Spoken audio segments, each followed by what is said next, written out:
Bia Kamal ka Nur Online TV.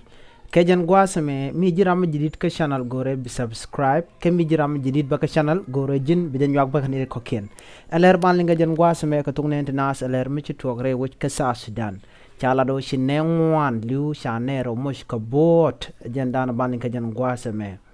de ler ban ling chala de no shanas ti chup ko ŋuaan nak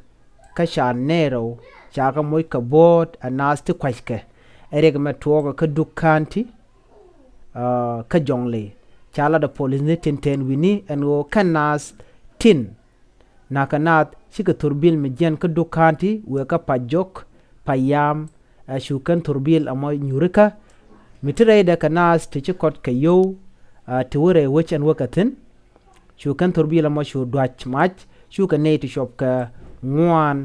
nak ka shukan nero mosh ka bot re ne ni tinte re turbil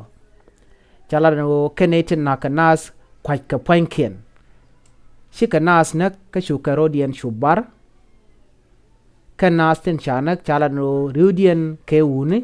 kan shu nene tin kontin chanak kan kalat ka kwaj ka men nak kanas enetin kontin chi turbil chikane nyurka re wechen wini na me jenda na chala do cha turbil mo